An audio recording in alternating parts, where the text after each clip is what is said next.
Kingston and the Islands, and now return the floor to the member from Thornhill.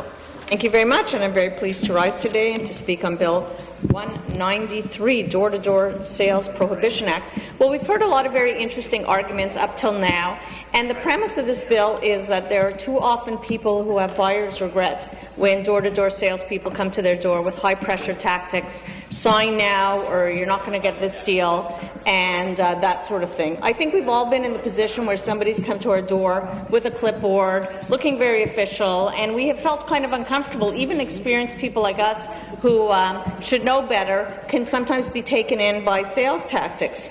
But I don't know that the answer is to ban door-to-door sales, because the same high-pressure tactics could be used in malls, in restaurants, on the street. It's very easy to figure out where people are hanging out and to go after them if you're stopped from going to their doors. Of course, it's more convenient and it will make things more difficult, but it doesn't mean you're banning door-to-door sales just because you stop people from going to the door. We're all quite aware of that. I think that the issue is that very often we have people who are able to answer a door but may be suffering from maybe they're a bit special needs, if I can say that. Maybe they're getting a little bit older and their faculties aren't what they once were.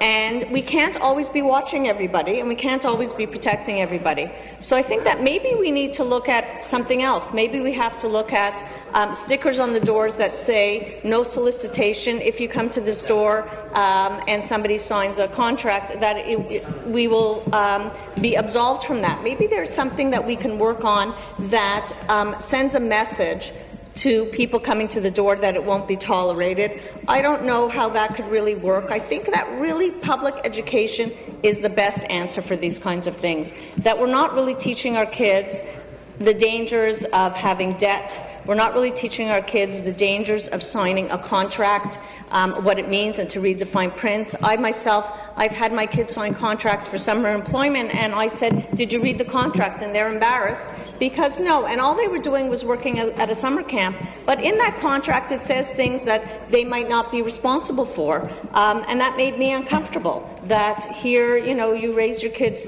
to think before they sign, and they go ahead and sign a contract. So we need more than Band-Aid fixes, and I have a feeling that this is a Band-Aid fix, that you'll still be able to find seniors, you'll still be able to find vulnerable people and sell to them just at other places. We just saw legislation pass for payday loans, and instead of working so that banks could somehow supply low-cost bank accounts for people who didn't have normal bank accounts, we're just seeing that people can go to get a loan from one payday loan place and then go down the street and go to another payday loan place. So it doesn't really solve the problem. I'd really like to focus more on public education. Thank you very much, Mr. Speaker. Thank you.